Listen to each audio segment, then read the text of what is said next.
Welcome to the Nat and Sarah Show, where we aim to touch, move, and inspire you every single week. Really? We're really going to introduce our own show? Maybe we should leave it to the pro.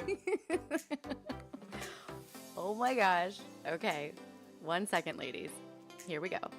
Sarah Maxwell and Natalie Cook are experts in visualization and deliberate use of the law of attraction. As dynamic world athletes representing Canada and Australia in beach volleyball, they honed in on achievement at the highest level. Winning an Olympic gold medal on her home beach of Bondi is a pinnacle example. Their powerful techniques transmute the spiritual to the tangible, allowing thousands of their community members to bring their vision boards to life. Recently, they've taken their expertise on the road as the full-time family, where they inspire, coach, and lead people to create their unique, deliberate family life using a simplified 3-step process. Welcome to the Nat and Sarah Show. Join us for twice-weekly episodes. Each week, Nat and Sarah will teach us how to deliberately create results in all areas of life using their unique 3-step process. Not only that, they'll also sit down with some of their favorite high achievers who have manifested what most merely dream about. Are you a member of the community?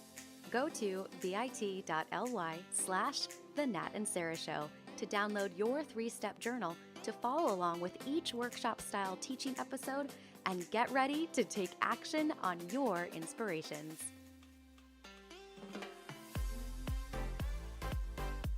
Hey, Dream Team!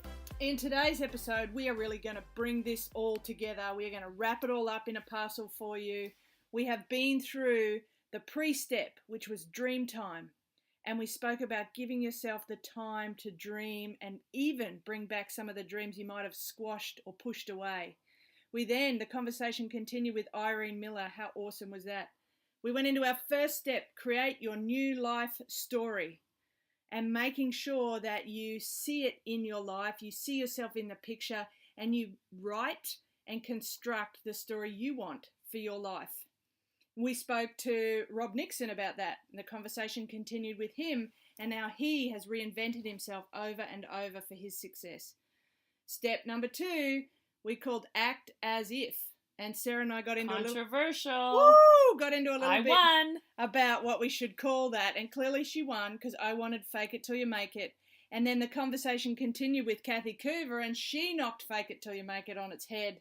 Didn't she? She said it's not about being fake. So I guess we called it Act As If.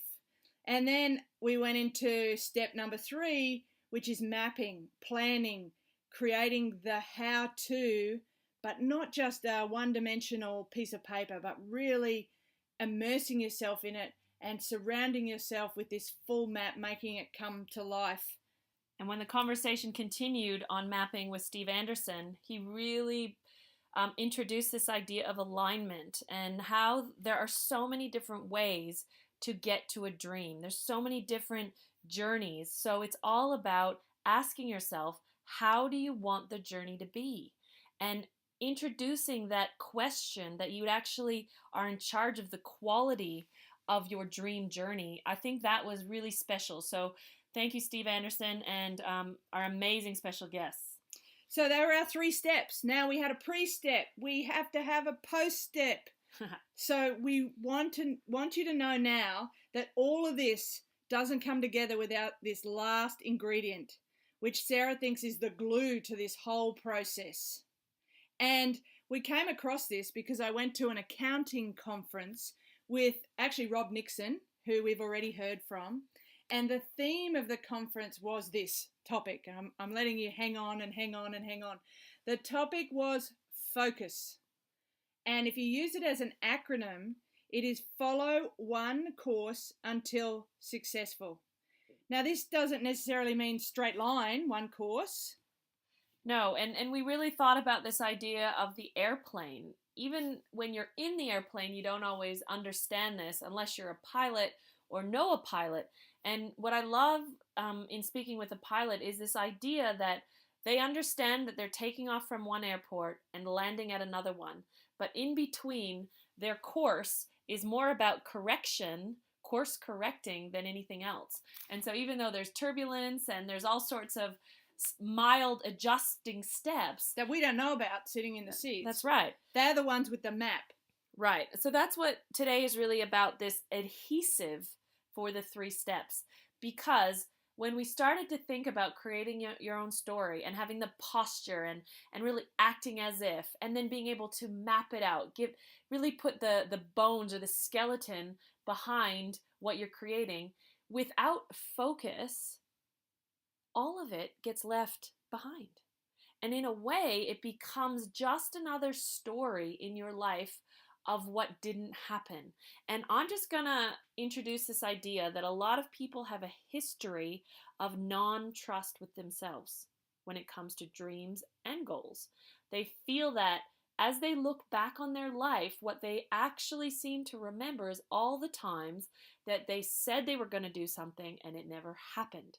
So this is really about learning how to focus, follow one course until successful, so that you can start to reshape or almost like reconnect your relationship with yourself. Start trusting yourself that, hey, I want this. This is important to me. This is my purpose.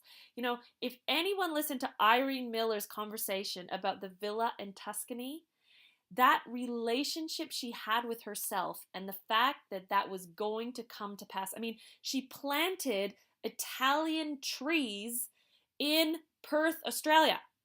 So even when they all died, she was like, whatever, moving on. So that's the kind of conviction we're talking about. So focus is really that glue or that adhesive that binds this whole thing together. And then you continue until, with that focus, you continue until you are in the picture of your dream. And it's actually reality catching up with your dream. So focus, and with that focus, you continue until. But Sarah, I'm going to share a story. Okay, wait.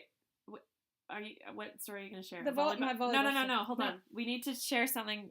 We weren't meant to do this, but you just said until reality catches up. So if you're living in Australia, well, you actually know this too if you live in the United States or Canada, but there's a show called The Biggest Loser.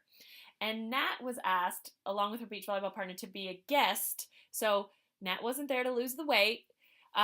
She was there to actually help the contestants. To be a trainer. I was a guest trainer. Yeah. Yeah. And so in she walks. So Nat, replay this moment because I watched it on TV. So Nat walks into the scene with the trainer. So paint this picture. Yeah, well, if you've seen or heard of how they do TV shows, it's all for the camera, right? So the scene was set, the official trainers, Shannon and the commando and Michelle, and I think Tiffany was Team White, and they're all standing there, and our 4 guest trainers, one for each team, walk in and they introduce us. So I was probably 6 months out from the London Olympics. Her 5th Olympics. And it didn't look good for qualifying, right? At this point, it didn't look good. For the first time in my career, it was not likely. If you had money, you would not bet on us to make it. So Shannon in the blue team says, introducing 5-time Olympian. And about to head to the Olympic games in London in 2012, and Natalie Cook. And I haven't even made it yet, and I'm thinking, okay, so I have to act as if, I have to have that posture, I have to walk down there like it's already happened, and half of my brain said, well, maybe he knows something that I don't. So it really, after years of practicing this, the act as if, I was right there in it. It's like, cool, I'm already going to the Olympics. Now, history has it that I did make it, against all odds. And the thing that I love about that story is that I know a lot of people would be so busy feeling like they wanted to correct Shannon, set the record straight, make sure there's no pressure on them.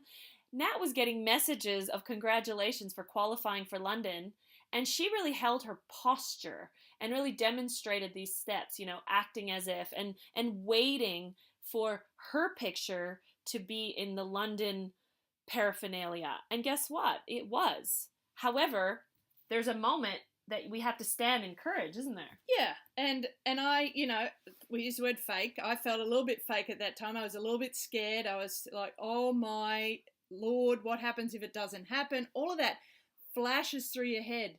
And then through my training, and again, we've talked about this is a training of all these techniques we've talked about, and we're just touching the surface, right? This is just a global discussion on these steps, but the depth of these steps that I've lived for the past 20 years really came through, and I believe had a huge step in having me qualify for my 5th Olympic Games in London. But back to my story, because as Sarah said, the interruption, right, happens. Well, that was in the moment. Yeah, I just remembered you're that moment. Inspired. I was. I love it. So when I was 15 and playing volleyball for the first time, the first seasons, and I was making my local Queensland team, which is our state team, I had this amazing coach, Rob Bischoff, and he really was the first one to see the talent in me as a young athlete. And so he would have a team of 12 of us training, maybe even 20. Maybe he had a bigger team that he would cut down. 15-year-old girls, and him and the assistant coach was a male as well, and they're standing on the sideline and they're smashing volleyballs at us, and we're kind of new and just beginners at this. And so the whole time he's smashing volleyballs at us, he's going, focus, focus. And my brain and everyone around me is kind of like, on what? What? This ball is moving through the air. There's people all around. There's your opposition. There's the referee. There's your own emotions. You've got to get out of your own way sometimes. It's like, am I supposed to focus on my hip, my shoulder, the ball, my foot, the speed, my opponent, where I want the ball to go? Like, what the heck am I supposed to focus on? So I remember at a very young age, and what I used to do to avoid the frustration now, because now I was focused on trying to find what to focus on, and it was paralyzing. So sometimes it didn't focus on anything. So what I did in my own head was turn the word focus around to turn it backwards. And I know for all of you who are English majors, it doesn't spell right. I was like, but in my head it said suck off. Suck off. I was like, right? Suck off? So suck off. So the coach would say focus, and I would go suck off. And then I would just laugh, and it would release, and then I would breathe again, and then I would kind of suck off on something else, whether it was, my teammate that did something good, or and focus in volleyball, really, all you have to focus on is the ball, right? And getting the ball to the right spot. But that was at 15, as you get better, there are so many more idiosyncrasies to focus and really turn your attention to, bring your awareness to, depending on the result you want. So much so that 10, 15 years later, when I'm playing with Kerry for the Olympics, we are focused on, or our attention is on, the flight of the ball off our arms. Not just the ball, right? It's the ball, the flight, the spin, how the spin and trajectory relate so that the next contact can be the best. So we used to focus on then bettering the ball. So as you start as a beginner, the focus is on how to get the ball in the right spot, and focus will shift throughout this journey. Turning your attention on what you need to turn your attention or awareness to will shift depending on where you are in your map. I'm so glad you shared that story, because you haven't even heard that one. No, I haven't actually. It's in my book. You should have read it. Oh, yeah, there you go. I have read your book, but too long maybe ago. You clearly you didn't focus on that bit. Clearly, yeah, I wasn't focused on suck off, because I don't remember that part.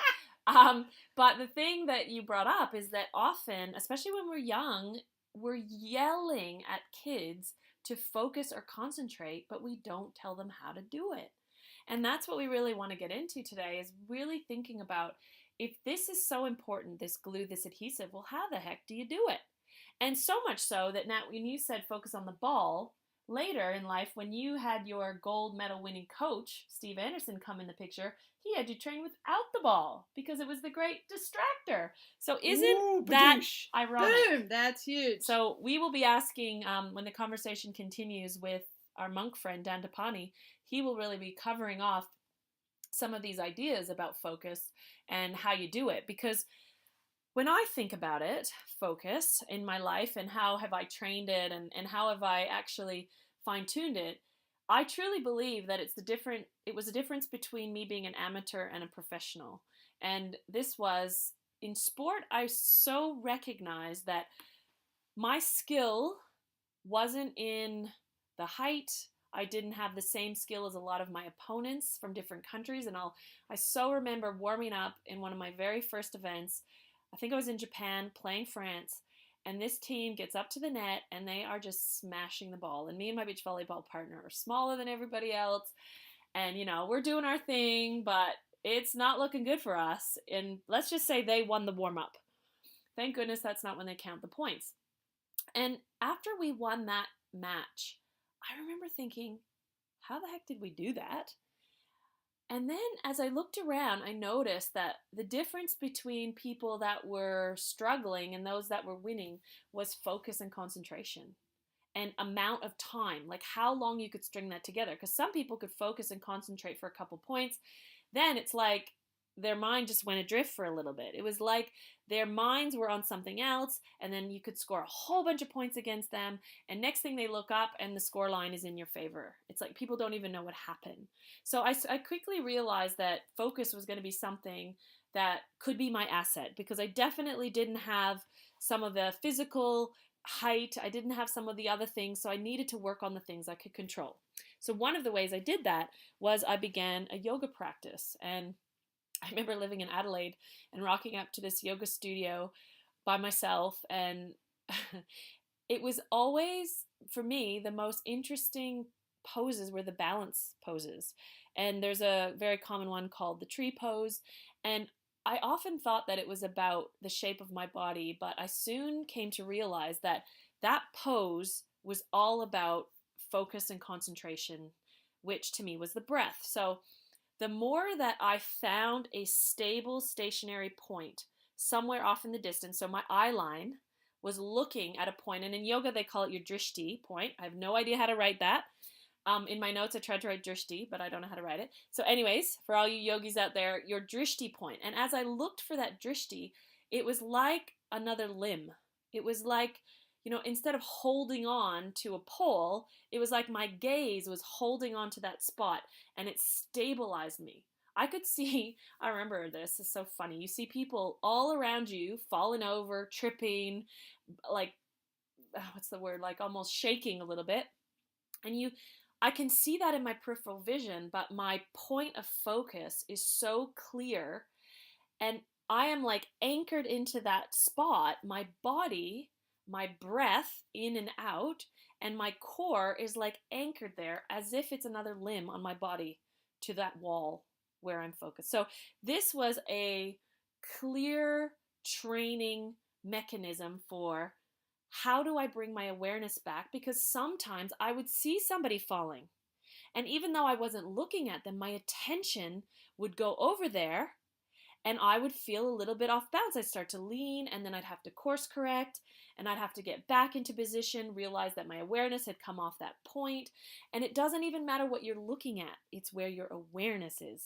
So training your awareness in ways that are outside your primary area, like even if you're always at the workplace, you want to be working on concentration and focus in other areas of your life. Yeah, so for us in volleyball, we, instead of trying to bring our awareness or our focus or our attention to something in volleyball all the time, because that's where we're spending most of our training, our coach would take us to the archery range. So we would laser focus, and a drishti is similar, laser focus, pinpoint focus on shooting the bullseye with the arrow. Then he would take us to a pistol shooting range, which is a similar thing. Now, recently, Sarah and I and Jordan have been learning how to ski. I mean, Sarah's clearly a better skier. She would need to be, being Canadian. That's on recording. But I am, as an Aussie beach volleyballer, learning how to be a skier. And the instructor said to me, why do you turn? And I said, well, I said, because I want to slow down, right? And I want to go round the corner to slow down, so I'm not going straight down the mountain.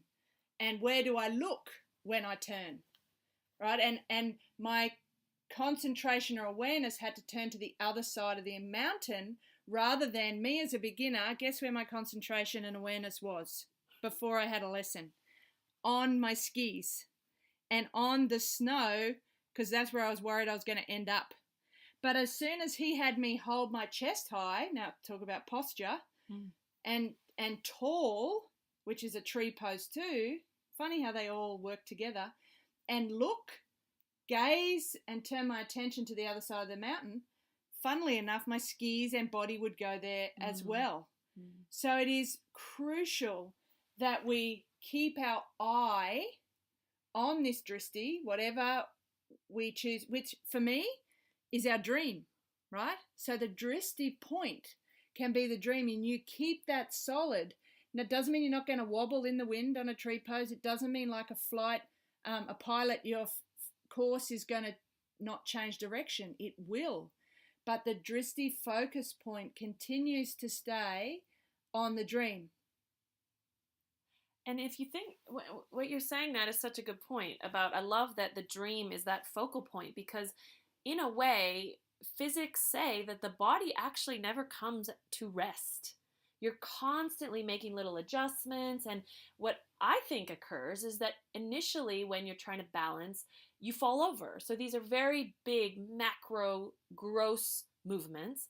And then as you begin to practice your awareness and bringing it back, it's like micro movements that are almost not visible to the eye. However, physics says that you're always in movement. You know, you are moving, but you're almost like reducing the bigness of the movement. So I would say that's our goal with the dream as well. And it's like a vortex. It's going to suck you in. And, Sure. and I'm using skiing as an analogy because you'll probably be sick of hearing volleyball, and we're right in the middle of this. But sometimes you're going downhill and it's quite steep and you're going fast. Other times you actually have to work hard and walk in your skis, which is really challenging, and it's a bit uphill. So the course is changing dimensions and trajectory and geographics all the time. But when you remain focused on your dream, and it kind of pulls like a magnetic force. And here's one I like to use. It's like, imagine you're a heat-seeking missile, right? Really think about that. You're a heat-seeking missile. When that is launched, it doesn't get halfway across the ocean and go, I'm tired, I don't really like this anymore, and I'm going to go home. It might be decide it's in the wrong place and have to course correct and do loop-de-loops and circle back around, but it never, ever, ever loses sight of its end point. And the heat, to me, in a heat-seeking missile is the burning desire, you know, like having the passion and purpose. And in a way, I love that we're introducing this focal point or this drishti point or the dream, because without that, focus doesn't make sense. It's like they belong together. So one precedes the other, like one comes first, that point, and then focus. So I'm really, if you're listening to this and you're like, oh my gosh, I haven't even listened to that dream stuff yet, I really encourage you to do that. And do the worksheets, you know, go to the group and in the community, bit.ly/The Nat and Sarah Show. And in the file section, we've put those worksheets for you. You can start to build your journal, because now that we've done the 3 steps, all your worksheets are there, but they are in that order for a reason.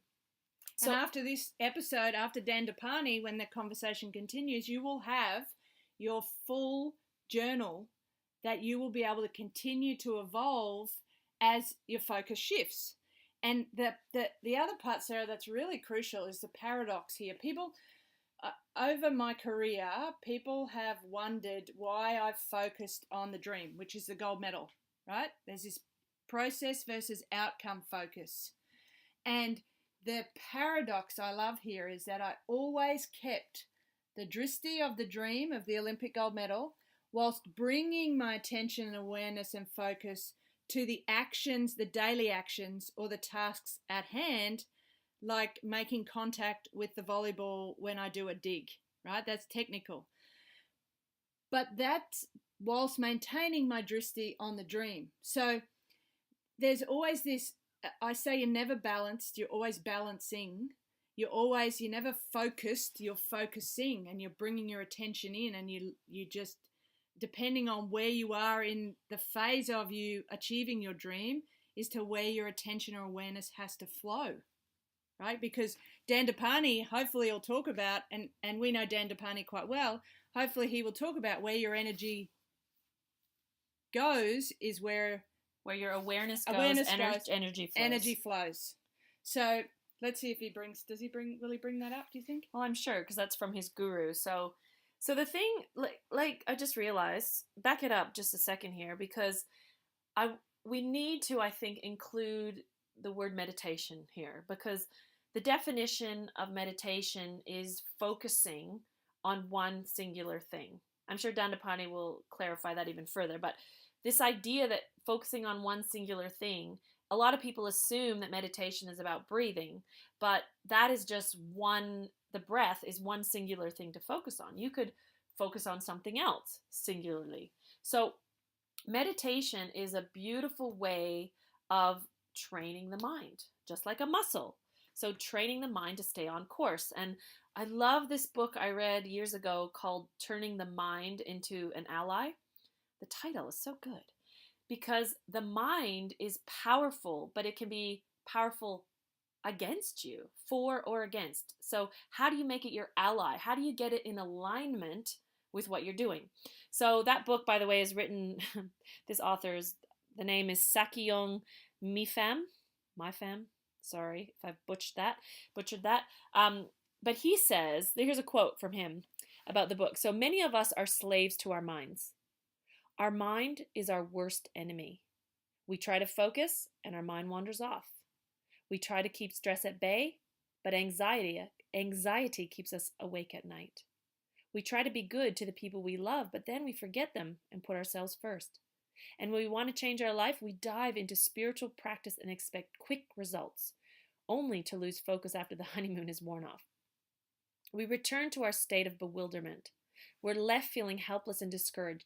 It seems we all agree that training the body through exercise, diet, and relaxation is a good idea, but why don't we think about training our minds? And what I love about this quote is this idea that we try to focus and our mind wanders off, because most of us are actually trained in distraction. We actually, like I think about this a little bit with, having a 3-year-old daughter, and I think, you know what? In some ways, we train her to be distracted. She didn't start out that way. It's just constantly, the world is always moving her around, and it's like instead of training the mind to focus, we're training it to be distracted. So yeah, in the beginning, all she did was stare at us. We were her drishti, and then now, and we were so busy moving ourselves all around. She's one big ball of distraction. So something to think about. I believe, anyways, that we are the source of our parenting. We are the source of all of that. So it's really a powerful place to stand if you want to make a change in your life as a parent. So how do we bring ourselves back to center? And one of the things, Nat and I, she really looked at me and she's like, okay, so when you're off, when things aren't going well, what do you do? And I said to her, this is such a good question because it's something that I haven't been doing lately. And I need to remember it because it's so powerful. She thought it was a bit weird, but it works for me. And I always think, weird, whatever works. And whatever we do, we just give it to you guys and you can try it on like a pair of jeans. Sometimes they fit. Sometimes you look horrific in them, whatever. So try this on for yourself. When you feel yourself spiraling a little bit, imagine yourself like the blue dot on the GPS. When I have an iPhone. On my iPhone, it's a blue dot. I don't know what the Android does. But basically, this idea of how to get yourself back to center, back to the present, is about reminding yourself, who am I right here, right now? So I would say to myself, when I feel like I'm spiraling, I would say to myself, Sarah Maxwell, you're 42 years old, you're in Switzerland, you're in Lutry, right now you have a 3-year-old daughter, you've been in your relationship for 18 years, you got married to the same person twice, and I start just going through, who am I right here, right now? Now this is why Nat thinks it's wacky, but this is why it's actually powerful. Is because in that moment, when I tell myself that I'm 42, and I'm a mother of a 3-year-old, and I've been in a relationship for that long, and I stop running the stories of my subconscious, like all of that stuff of being a 14-year-old, because most of the outbursts that we have, we're like little kids, we're having like a tantrum. So it stops the tantrum, because who the heck's having tantrums at 42? Like it just kind of cuts through the murk, because that's what it is. It's just like a load of crap, really. So to me, just like the dot on the GPS, the blue dot is always where you are right now. Yeah, so It helps. I'm 44 and I have tantrums, and I'm going to give you the man cave response, right? So for me to bring myself back to center, I kind of retreat and I need to be alone, and I kind of give myself a little bit of time to indulge, and then I bounce myself out by doing things that make me feel good. So for me, it's going to see a movie. I love go-kart racing. I love going down the lake here in Lutri, and just being in a space where I can bring my center and fill my cup back up, right? And be around people that support and care about me. Okay, so we'll have different ways to bring ourselves back to center. There's 2 ways. So feel free in the Facebook group too to throw in some of the ways you like to bring yourself back to center. Of course, yoga and meditation. Like I said to Sarah, if I sat down when I wasn't feeling great and tried to meditate, I'd eat my own mind. So that's probably, I probably need to increase my practice in that. But clearly she needs some blue dot training. But, you know, the thing that we recognize in these 3 steps, the pre-step and the post-step here, is that it's like we've just scratched the surface. And part of me is like, oh my gosh, we have to say more. We have to do more. We have to give them longer worksheets. And so in that calling, what I love about that is it means that there is a way to give you a step-by-step approach, almost like a sequential learning style. So some of you are listening to podcasts out of order. Of course, it's natural. You're just coming to the show in different ways. But there's some of you that are like, you know what? I'm ready. I want to take this on. So people have been asking us for more. So we have created an online course, a 12-week online course. And, you know, as we fine-tune that online course, it's really about giving you the full meal deal, that you can sit down, do it in your time, in your sequence, and I guess it's basically giving you everything that we can in a very organized fashion. And it goes to deeper layers, like the more dimensions that we continue to talk about, and gives you the time and the space to be able to work on that. So like literally when I'm drawing up some of the worksheets for you guys, I put in like about 20 more things, and then I'm like, no, hold on, that's too much. We just got to let people get the ball rolling. So for those of you that the ball is rolling, this other stuff will really be for you. And then someone's asked us if we would do a live mapping workshop, like if we would workshop this in person. So we said, hell no. Just kidding. No, we're a yes. We're teaching Jordan all about saying yes and focusing on yes. So look out for that in Australia too towards the end of the year. When we're back in Australia. So for those of you that are in Europe and want a trip to Australia, there's a good reason. Woo! And if you're Aussie and you're like, bummer, don't say that. You live in such a good country. So yes. So our next series that we wanted to follow up these steps with is entrepreneurship. And why that? Like, why are we following up a series on manifestation with entrepreneurship, Nat? Well, when you have these big dreams and these big goals and these big visions, you then go, you can then have 2 choices. One is that's impossible. In the current reality I sit in, it is not possible for me, which of course that's the story you've just written and you continue to repeat over and over. Or the second option or possibility is that your brain starts to search for a vehicle and how can you change, enhance, influence your situation for you to be able to live this dream. So we're pretty excited. We've got an amazing lineup in our conversation continues with very successful entrepreneurs who have taken their dreams, have mapped them, have acted as if they're doing all these manifestation steps, and they've monetized it. Like, I think that's what's really interesting. So the conversation around money is going to come up for a lot of people.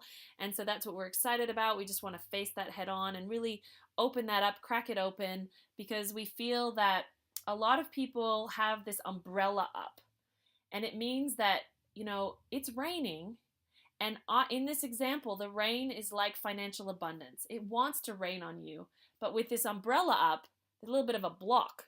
So we hope that with this entrepreneur series that some of you will recognize that you've got an umbrella up, take it down, and start to drink in the rain. and look out to blow your mind, because our amazing guest interviewees have some very expansive thinking. They will challenge some of your concepts.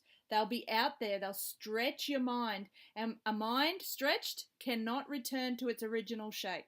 Ooh. So Nat has said one clever thing for 2019. So now you can rest. Ready, I can rest. You can rest. Woo! So over and out from this first series on manifestation. It's been a pleasure. We loved getting things started rolling for 2019. Don't forget to check out the Facebook Lives in the group. And please comment. Please add stuff. Please talk to us. We really want to hear from you. Over and out, dreamers. Thank you so much for listening to the show. Don't forget to join the community at bit.ly/The Nat and Sarah Show to download your 3-step journal and participate in weekly lives found only in our private group. Hold on. You've got to rate and review the show. And I know all the podcasts are always asking this, and in the past, I wasn't doing it. And the reason I wasn't doing it is because I actually didn't know how to do it. So, open your podcast player and click on our show from your library, not the Listen Now. That's where I was going wrong in the past. So now that you know how to do it, when you go there, make sure you give us a 5-star review. 5 stars, 5 stars, 5 stars. And then click on write a review link to actually write a review so that you can tell other people that we're legit and even funny, maybe a bit serious. So if you want to recommend this to someone, you have to put your fingers on the keys and send us a review. Thanks!